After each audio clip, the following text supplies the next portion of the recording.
warahmatullahi wabarakatuh.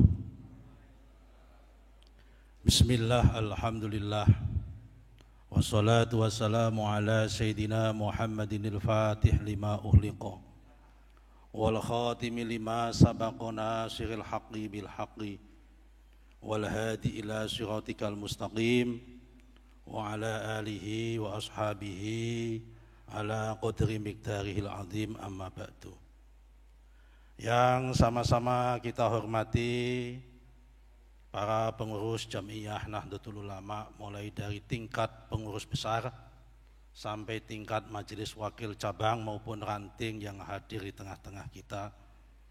Hadir tengah-tengah kita Khatib Am Bapak Kiai Haji Said Asrori, Wakil Ketua Umum juga Bapak Kiai Haji Julfa Mustafa selaku Shahibul Kitab. Guru-guru kita juga hadir tengah-tengah kita. Ada Bapak Kiai Haji Profesor Dr. Zainal Abidin, salah satu Rais Suriah. Ada Bapak Kiai Haji Mu'ad Thohir, salah satu Rais Suriah juga. Para sesepuh bini sepuh dari pengurus PB ada Pak Amin Said, Pak Miftah Faqih, mohon maaf gak bisa kami sebut satu persatu. Para habaib, Habib Ahmad bin Jindan, Habib Ahmad bin Novel bin Salim bin Jindan, Habib Ali Bahar, Profesor Dr. Komarudin Hidayat, ada juga Bapak Kiai Haji Asep Zulfikar, salah seorang cicitnya Kiai Haji Tubagus Abdul Falah, Mama Falah. Ini salah satu murid, juga temannya Syekh Nawawi Al-Bantani. Ada juga Bapak Kiai Haji Abdullah Mustafa bin Abdullah bin Nuh dari Bogor, juga salah satu putra daripada muridnya Kiai Haji Syekh Manawi Al-Bantani. Bapak-bapak sekalian yang kami hormati dan ibu-ibu sekalian, kalau kita bicara tentang Kiai Haji atau Syekh Nawawi Al-Bantani, secara karya ilmiah dan kitab-kitabnya serta sanad-sanad keilmuannya sudah terlalu banyak yang menceritakan. Karya-karya beliau menampakkan betapa otentiknya otoritas keagamaan ulama-ulama Nusantara itu diakui. Dimulai dari generasi-generasi para pendahulunya seperti Syekh Arsyad Al-Banjari, Syekh Hatib As-Sambasi, kemudian Syekh Abdus Somad Al-Falimbani, generasi-generasi pendahulunya pada abad 17, abad 18. Mereka adalah ulama-ulama Nusantara yang mempunyai karya besar dan sangat otoritatif dan dijadikan rujukan oleh ulama-ulama dan umat Islam di seluruh dunia. Hanya bedanya beliau-beliau dulu mukimnya lebih banyak di Mekah daripada di Nusantara. Pada generasi selanjutnya muncullah generasinya Syekh Mahfud At-Turmusi, generasinya Syekh Nawawi Al-Bantani, dan generasi ke bawahnya lagi ada generasinya Syekh Hashim Asy'ari dan juga generasinya Syekh Kiai Haji Ahmad Dahlan. Pada malam hari ini kita akan mengenang tentang karya-karya daripada Syekh Nawawi Al-Bantani. Banyak pihak terutama akademisi hanya menyaksikan dan meneliti bahwa Syekh Nawawi Al-Bantani adalah ulama yang hanya ahli fikih, ahli tasawuf dan ahli kitab. Jarang yang mengetahui bahwa beliau sesungguhnya adalah seorang pemimpin gerakan sosial yang juga mempunyai otoritas yang sangat otentik dan tidak bisa diragukan. Kalau kita bicara dan baca buku-buku sejarah, contoh katakanlah sejarah pemberontakan petani Banten 1888, karya seorang sejarawan besar di Indonesia, Profesor Dr. Sartono Kartodirjo, yang tesisnya, disertasinya diselesaikan di Cornell University. Karya sejarah ini dianggap sebagai karya sejarah pertama yang sangat monumental karena disebut dengan sejarah yang sifatnya multidimensional, atau dalam mazhab ilmu sejarah biasa disebut dengan mazhab Annals atau Annals School, dalam arti dalam konteks dalam mazhab ilmu sejarah, yaitu sejarah yang bisa melihat berbagai perspektif pergumulan yang terjadi pada masa itu. Sartono menulis dengan jelas bahwa gerakan sosial di Banten tidak bisa lepas dengan dua ulama sentral asal Banten pada saat itu, yaitu adalah Syekh Nawawi Al-Bantani dan Syekh Kiai Haji Abdul Karim Al-Bantani. Saya melihat, kalau kita melihat gerakan perlawanan terhadap kolonial tersebut, dua ulama besar ini sepatutnya mendapatkan pahlawan nasional, Syekh Nawawi Al-Bantani dan Syekh Kiai Haji Abdul Karim.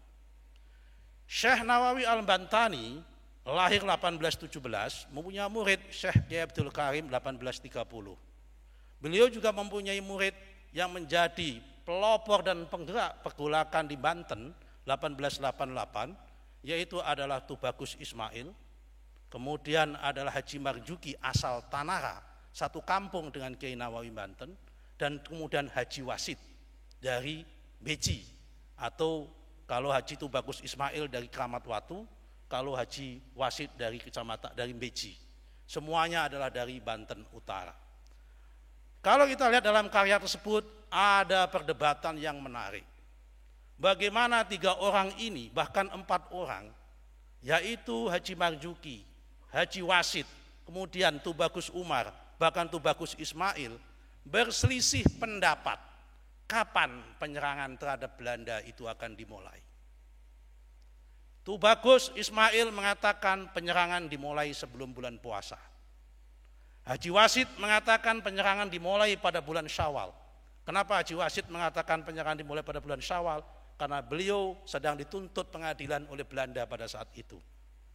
Tetapi Haji Marjuki yang pada saat itu dianggap sebagai murid langsung dari Kiai Nawawi Banten dan murid langsung dari Kiai Abdul Karim mengatakan tidak bisa.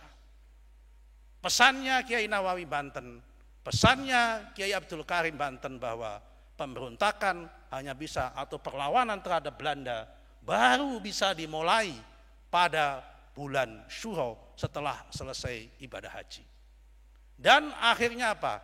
Kiai Haji Tubagus Ismail, Kiai Haji Tubagus Umar, Haji Wasid kalah dan menghormati Haji Marzuki. Kenapa? Karena membawa inspirasi, pengaruh dan pesan dari Kiai Haji Nawawi Banten dan Kiai Haji Abdul Karim.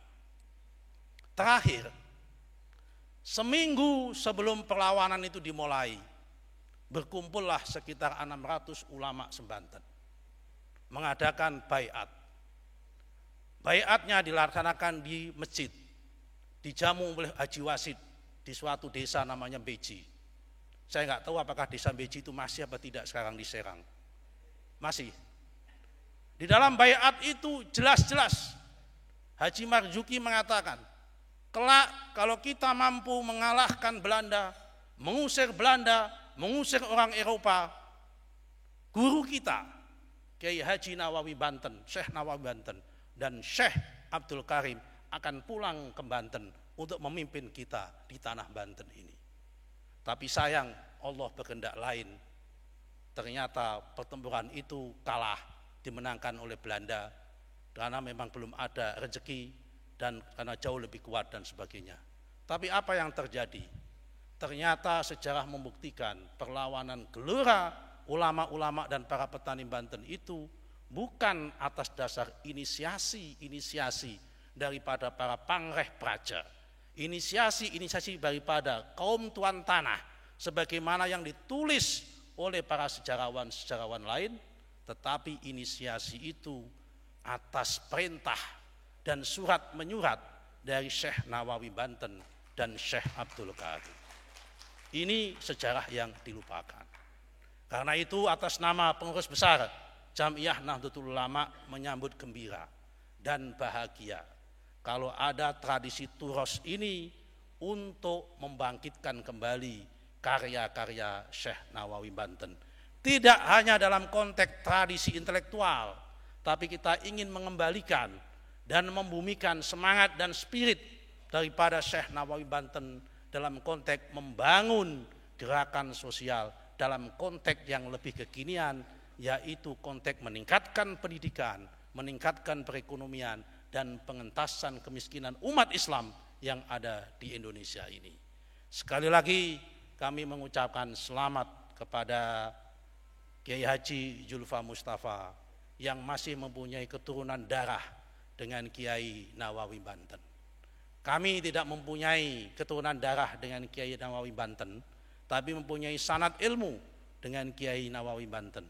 Kami kebetulan belajar dan sekolah di suatu madrasah di Kudus, yaitu Madrasah Qudsiyah, yang didirikan oleh Kiai Haji Raden Asnawi, salah satu muridnya Kiai Nawawi Banten. Dan saya yakin Kiai Asnawi adalah kiai yang murid yang sangat dipercaya dan disayangi oleh Syekh Nawawi Banten. Karena beliau ketika Kiai Nawawi Banten tidak hanya mewarisi kitab-kitab beliau, tetapi juga mewarisi istrinya beliau. Saya yakin bukan santri sembarangan kalau sampai wafat tidak hanya mendapatkan warisan ilmu, juga mendapatkan warisan istri. Saya yakin ini adalah satu hubungan dekat antara Kiai Asnawi Kudus dengan Kiai Nawawi Al-Bantani. Karena itu sekali lagi kita kembalikan otoritas keulamaan Nusantara yang dulunya diakui oleh ulama seantero dunia, kembali kiblat umat Islam kembali ke Indonesia, bukan lagi ke negara lain.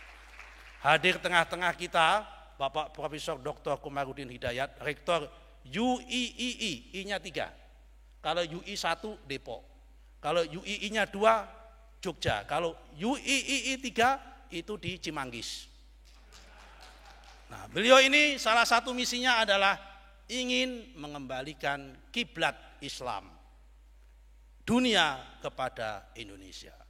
Kalau ingin mengembalikan kiblat Islam dunia ke Indonesia, kembalilah kepada turos-turos ulama-ulama kita, sebagaimana yang dulunya sudah pernah diramalkan kata Mbah Maimun Jubair. Mbah Maimun Jubair sebelum wafat sudah pernah meramal, mengutip tafsirnya Said Ramadan Al-Buti, bahwa kebangkitan umat Islam yang terakhir nanti, yang ini akan jatuh di Indonesia. Selebihnya silahkan, ya kan, Mbah Maimun selalu mengutip ayat Muhammadun Rasulullah walladzina ma'ahu asyidda 'alal kufar al-ayah, dimaknai bahwa kebangkitan umat Islam itu ada 7 fase. Yang pertama adalah fase Nabi Muhammad, yang kedua adalah walladzina ma'ahu, fasenya Khulafaur Rasyidin, yang nomor 3 adalah fasenya Bani Umayyah, karena asyidda'u 'alal kufar, hobinya untuk menyerang kanan menyerang sini, itu Bani Umayyah. Yang kemudian adalah fasenya Bani Umayyah Abbasiyah, ruhama'u bainahum. Yang kelima adalah fasenya kaum sufi dan kaum intelektual, ya kan. Yang keenam adalah simahum fi wujuhim min asari sujud, fasenya Turki Utsmani karena terlalu banyak masjid-masjid dibangun. Dan kata terakhir, kata Said Ramadan Al-Buti adalah Indonesia, yaitu dengan tradisi ayat masaluhum fil injili kazar'in akhraja syatahu al-ayah, itu negara di dalamnya ada penganut Injil, ada penganutnya Taurat, tapi penghasil biji-bijian. Dan itu diyakini oleh Said Ramadan Al-Buti. Kata Mbah Maimun adalah Indonesia, karena Indonesia penghasil padi, penghasil sawit, penghasil jagung dan sebagainya.